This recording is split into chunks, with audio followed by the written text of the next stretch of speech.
दिलीप जी, इन सब जो राहुल गांधी का वक्तव्य, मोदी जी की बातचीत, इसका असर हमारे देश में ज्यादा पड़ेगा। और शायद अगर आप देखिए तो राहुल गांधी शायद जानबूझ के नहीं कर रहे हैं, लेकिन मैं 3-4 पैरामीटर्स आपसे बताऊंगा, इस पे लोग अब कंपेयर करने लगे हैं। सबसे पहले ड्रेस से शुरू करते हैं। मोदी जी की अब ड्रेस इतनी ज्यादा लोगों की नजरों में चुभने लगी है, और उसका एक बड़ा कारण यह है कि राहुल गांधी कभी कभी टी शर्ट पहन के पूरे भारत जोड़ो यात्रा निकाल दी उन्होंने, तो वो कोई वैसी फैंसी ड्रेस पहन के कहीं नहीं जाते हैं, और इसलिए मेरे ख्याल में मोदी जी की ड्रेस को ज्यादा प्रोमिनेंस मिल जाती है। लोग लगता है अरे भाई देखो ये इतनी ड्रेस। एक दूसरा मुझे ये लगता है कि जो मोदी जी ने शुरू में, अगर आपको याद हो, एक इलेक्शन के बाद वो एक गुफा में गए और वहां कई कैमरे लगा के उन्होंने कई डिफरेंट एंगल से अब ध्यान लगाते हुए अपनी कई फोटो रिलीज करवाई थी। तो राहुल गांधी ने जब भारत जोड़ो यात्रा किया तो उन्होंने दो चीजें स्पष्ट की। जैसे राहुल गांधी, जैसे मोदी जी के बारे में कई कहना है कि भाई वो 20-22 घंटा काम करते हैं, कभी कभी जब नवरात्र रहते हैं तो 9 दिन वो पानी भी नहीं पीते हैं, ऐसे ही रहते हैं। ये देखा नहीं है किसी ने, ये सुना है सबने। राहुल गांधी को भारत जोड़ो यात्रा में पैदल चलते हुए हमने, आपने, पूरे देश ने देखा है, और रोज चल रहे थे, तो उसमें तो कोई वो नहीं है। तो एक तो मुझे ये लगता है कि है। दूसरा, जो कनेक्ट होने वाली बात मैंने कही थी, एक जो और मैं बात कहूंगा, जो ये कम्युनिकेटर है ना, जो अपनी बात कहने का, राहुल गांधी बहुत अच्छे कम्युनिकेटर नहीं माने जाते थे, लेकिन धीरे धीरे उन्होंने एक चीज डेवलप कर ली है कि वो लोगों से सहज भाव में बात कर लेते हैं। वो यूनिवर्सिटी, कल मैंने, इसलिए मैं आपसे कहूंगा, मैं इस पे अलग से एक टिप्पणी सतीश जी से वापस आके लूंगा। कल जिस ढंग से वो खालिस्तान का जब झंडा अंडा दिखाया गया या जो नारे आने लगे, उसको जितने चैन से उन्होंने हैंडल किया, वो एक ठीक था भाई। मतलब आप राजनेता है, मैं खड़ा हूं, मैं हैंडल कर रहा हूं उस चीज को। मैंने उसमें कहीं पे भी इम्पेशेंट हुए नहीं देखा। मैं मेरे घर में नेता है, मैं अगर कोई और नेता होता तो उसका रिएक्शन दूसरा होता। राहुल गांधी का वो रिएक्शन कहीं से भी नहीं था, और उनकी स्पीच का लय भी नहीं टूटा, वो उसी स्पीच को उसी लय में। तो मेरा जो आपसे जो मूल प्रश्न है कि राहुल गांधी जब वहां जा रहे हैं तो इससे देश की राजनीति पे फर्क पड़ रहा है। और कुछ लोग बार बार ये कह रहे हैं कि देखो वहां जाके बदनामी करते हैं, देखो जाके, तो क्या ये बदनामी और नेकनामी वाली बात है? मैं जरा इस पे आपसे समझना चाह रहा हूँ, क्या बदनामी हो रही है देश की अगर राहुल गांधी जाके वहां प्रश्न पूछ रहे हैं? देखिए जी, किसी एक व्यक्ति पे या टिप्पणी की जाए, इससे न तो कोई राज्य का अपमान होता है, न कोई देश का अपमान होता है। राज्य सबसे बड़ा है, देश सबसे बड़ा है, व्यक्ति राज्य और देश से बड़ा नहीं है, वो हमें समझ लेना है। तो वो तो जैसे कहे पॉलिटिकल बयानबाजी हो गई, आप कह देते अपमान हो गया किसी का, आपको एक कटाक्ष किया था उन्होंने। अब आप उस जमाने में देखें कितने कैसे कैसे कार्टून बनते थे, ये कटाक्ष तो कुछ भी नहीं था। और इतनी भाषा की मैं नहीं मानता इसमें कोई ज्यादा मर्यादा भी तोड़ी गई। उनका कहना यह था कि वो सर्वगुण संपन्न का एक उनका जो मिजाज है वो दिखा दे रहे, तो वो तो लोग जानते हैं। और मैं तो ये भी मानता हूं कि कई लोग नरेंद्र मोदी को इसलिए ही पसंद करते हैं कि वो सर्वगुण संपन्न अपने आप को पेश करते हैं, कि जो कुछ करते हैं वो ही करते हैं।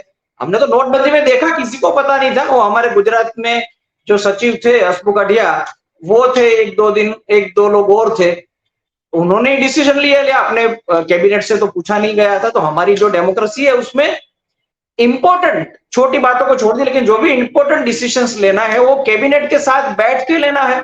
ये नहीं हुआ है, हमने देखा। इसका मतलब है हम सब जानते हैं, वो हम अपने हिसाब से करते हैं, तो वो तो सब जानी मानी बात है। उनके चाहक भी जानते हैं, उनके विरोधी भी जानते, तो उन्होंने वही बात की, थोड़ी उन्होंने कटाक्ष में की है।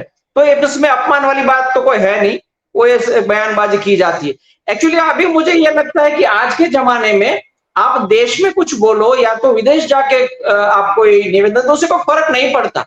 अभी ये ग्लोबल विलेज की बात हम कह रहे हैं, तो बहुत पहले ग्लोबल विलेज की बात करें तो अभी तो सच्चे मायने में ग्लोबल विलेज हो चुका है। आप देश में जो भी कुछ बोलते हो वो विदेश में सुना जाता है। अगर यहाँ भी कोई बड़ी पॉलिटिकल हलचल हुई या यहाँ तो कोई बड़ी बड़ी निवेदनबाजी हुई, तो सोशल मीडिया के थ्रू वो एनआरआई जो पूरा हमारा डायस्पोरा है वो सब जगह पहुंच जाती है। और उसके सिवा भी बाकी जो मेन स्ट्रीम मीडिया है विदेशों में, वो भी उनके बारे में लिखता है। तो ये कोई मतलब नहीं रहा कि आपने देश में कुछ बोला या तो विदेश में कुछ बोला।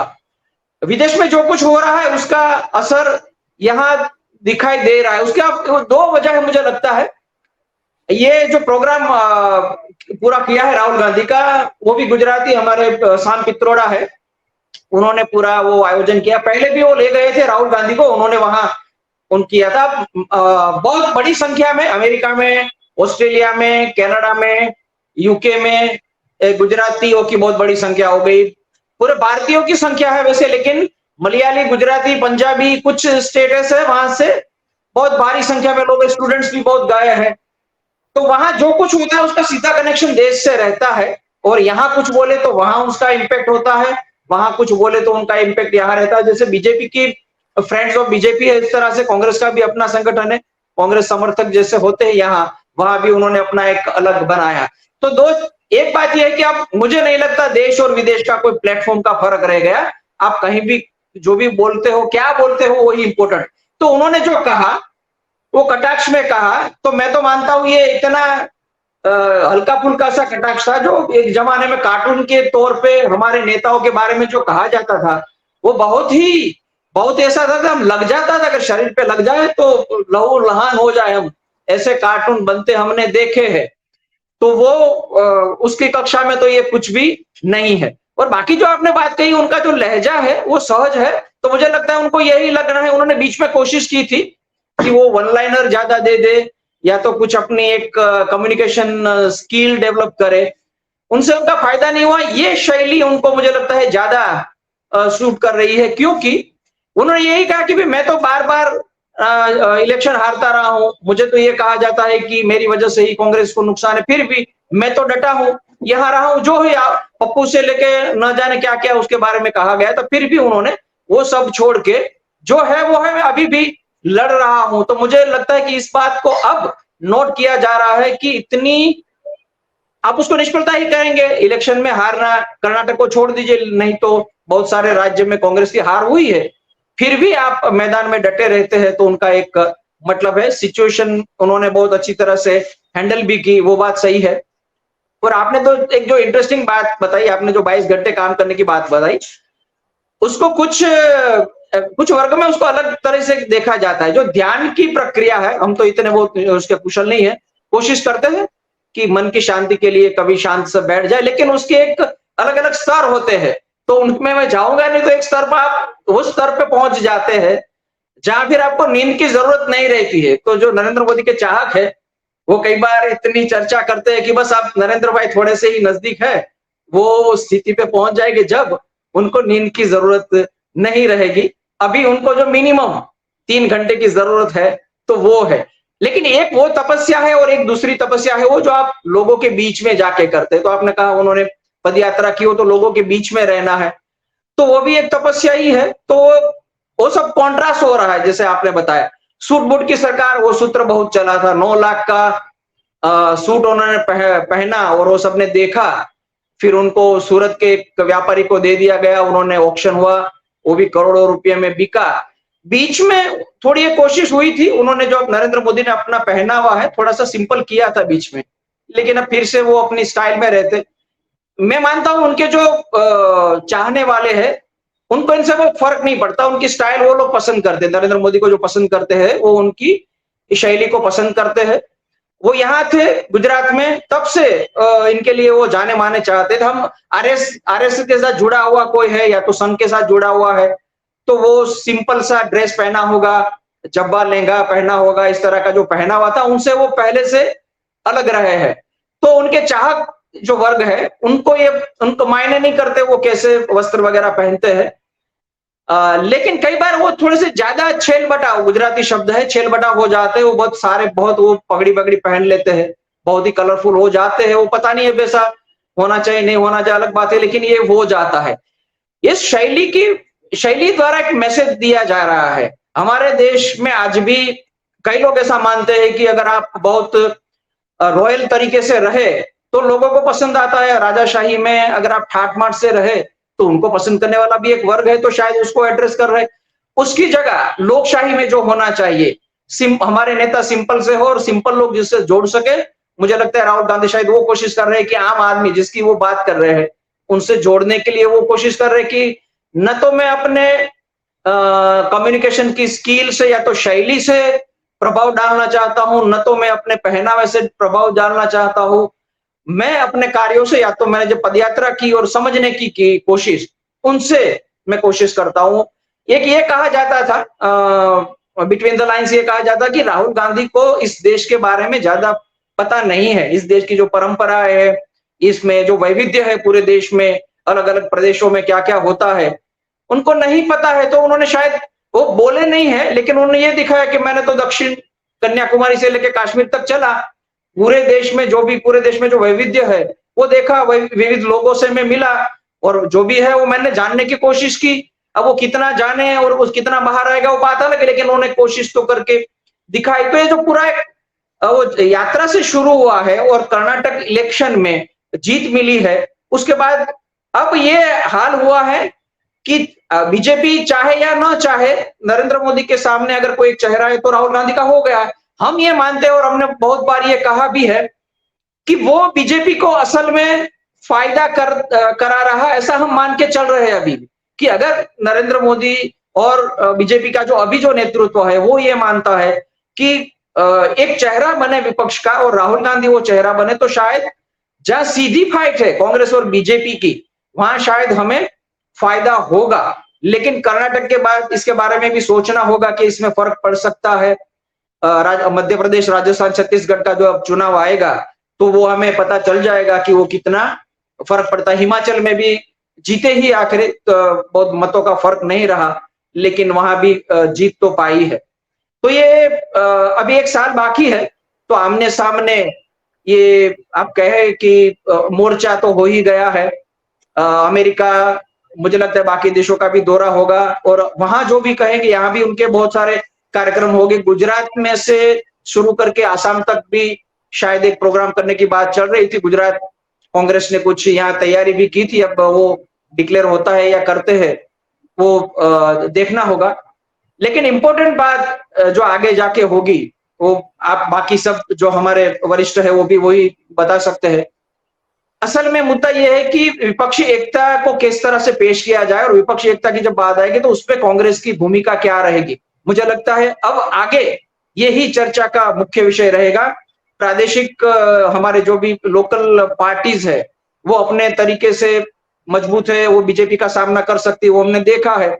लेकिन जहां जहां कांग्रेस है और कोई एक पार्टी है तो वहां क्या होगा। कर्नाटक में देखा, कांग्रेस ने अपने अपने बलबूते पे इलेक्शन लड़ा, जेडीएस के साथ न जाने का फैसला किया, तो उसको फायदा हुआ है। तो आगे जाके एक जो नया कॉन्फिडेंस कांग्रेस के कार्यकर्ताओं में आया है कर्नाटक के बाद, अब वो कॉन्फिडेंस क्या विपक्षी एकता के आड़े आएगा, या तो फिर विपक्ष भी ये समझेगा कि हमें भी कांग्रेस की, हम ये नहीं कह सकते कि कांग्रेस ही हमेशा नुकसान करवाती है, या तो कांग्रेस की वजह से ही जहां सीधी फाइट है बीजेपी और कांग्रेस की, वहां उसको नुकसान होता है। उनको भी अलग से सोचना होगा। तो ये ऐसा कह सकते हैं कि फ्लूइड सा सिचुएशन है, चेंज हो रहा है हमारा जो पॉलिटिक्स है देश का, इसमें परिवर्तन आ रहा है, ये इतना हम जरूर कर सकते हैं। और अभी हम जो कुछ देख रहे हैं उसका ही हिस्सा है। वहां जाके वो खुल के बोले, उनको पता है, बार बार कई लोगों ने कहा भी है कि अब अपनी भाषा में संयम रखे, या तो नरेंद्र मोदी का सीधा उस पर टिप्पणी न करे। फिर भी उन्होंने कहा, फिर भी उन्होंने वो टिप्पणी की, उसका मतलब उनको एक अलग कॉन्फिडेंस है, वो अब बात कर रहे हैं। और पूरे परिवर्तन के दौर में हमारा पॉलिटिक्स है देश का, इंटरेस्टिंग तो होगा आगे जाके, ऐसा मुझे लगता है। दिलीप जी, चलते चलते एक चीज आपसे जल्दी से पूछ लूं कि ये सब जब चल रहा है तो जो शीर्ष नेतृत्व है, मतलब मैं मोदी जी को और अमित शाह साहब को शीर्ष नेतृत्व मान रहा हूं। मोदी जी अब अमेरिका जा रहे हैं, मणिपुर में फंसे हुए हैं अमित शाह साहब। जो जो चुनाव की तैयारी है, वो थोड़ा मैं अलग हट के प्रश्न पूछ ले रहा हूँ, बहुत संक्षेप में। वो इस बार कम से कम कांग्रेस ज्यादा चुस्त नजर आ रही है। वो अशोक गहलोत ने कल कैबिनेट एक नया डिसीजन करके आज से लागू कर दिया कि भाई 100 यूनिट बिजली फ्री, और क्या वो एक अपना एक कैंपेन अलग चला रहे हैं, वो महंगाई कौन सा एक 10 योजनाओं का, जिसमें तो क्या आपको लग रहा है इस बार कहीं कांग्रेस ज्यादा बैटल रेडी, जिसको कहते हैं, मतलब चुनाव के लिए ज्यादा तैयार नजर आ रही है क्या? बहुत संक्षेप में दिलीप जी, बहुत संक्षेप में। बैटल रेडी है या नहीं, लेकिन लड़ने का होश आया है, इतना हम जरूर कह सकते हैं। कर्नाटक के बाद हम कम से कम लड़ सकते हैं, इतना तो मुझे लगता है। क्योंकि गुजरात में जो हुआ, बहुत निराशा हुई थी। मुझे लगता है सिर्फ गुजरात में नहीं, बाहर भी गुजरात के लोगों को तो, और हिमाचल में जो विजय मिला उसका कोई मायना ही नहीं रहा था। तो हौसला जरूर है, लेकिन रेडीनेस की अगर आप बात करें तो हमें यह भी देखना होगा, बीजेपी का मुकाबला इस आज के दौर पे कोई पॉलिटिकल पार्टी नहीं कर सकती, क्योंकि अब देखिए यहाँ गुजरात में हमारे जो जिनको सत्ता से हटाया गया, विजय भाई रूपाणी और नितिन पटेल, सीएम और डेप्यूटी सीएम थे, उनके साथ सभी प्रधानों को हटा दिया गया। उनको भी बुला के काम दे दिया है, ऑलरेडी दे दिया। लास्ट वीक उनको बुला के कमेटी बना के अगले चुनाव के लिए आपको क्या करना है वो काम दे दिया। तो वो बीजेपी चुनाव की तैयारी में लग रही है, और ये अमेरिका जो को दौरा है वो भी उनका ही हिस्सा होगा। वहां जो होगा, भाषण वहां होगा, सीन वहां होगा, लेकिन उसका इम्पैक्ट यहाँ भारत में किस तरह से होगा, उनको प्रमोट करने की कोशिश की जाएगी। तो रेडीनेस जिस जिस लहजे से आपने पूछा या जो अंदाज से पूछा, वो इतना रेडीनेस की जगह मैं ये कहूंगा हौसला जरूर है। रेडीनेस अभी कांग्रेस को दिखाना होगा, जो संगठन के तौर पे करना होता है वो करना पड़ेगा कांग्रेस को। बहुत सारी चीज है वो उनकी करनी पड़ेगी, बीजेपी ने वो ऑलरेडी करना शुरू किया, लेकिन हौसला है तो कर भी सकते हैं। और इसलिए आपको, जैसे आपने चर्चा में की, हमारे और वरिष्ठ ने भी कहा कि आप आज भी कांग्रेस को और राहुल गांधी को सीरियसली इसलिए लिया जा रहा है कि अगर आप सभी इलेक्शन का फिगर्स के तौर पे अगर एनालिसिस करें तो इतना फर्क नहीं है। जो 10% का है, या गुजरात में भी 8 या 10% का ही जो फर्क है, वो इतना फासला ही, उसमें से आपको 6% का फासला ही मिटाना है। तो आपको कांग्रेस को सीरियसली लेना होगा, और हौसला है, और उसके साथ अगर वो बैटल रेडी हो जाए संगठन के तौर पे, वो उसको करना बाकी है, ऐसा मुझे लगता है कांग्रेस को।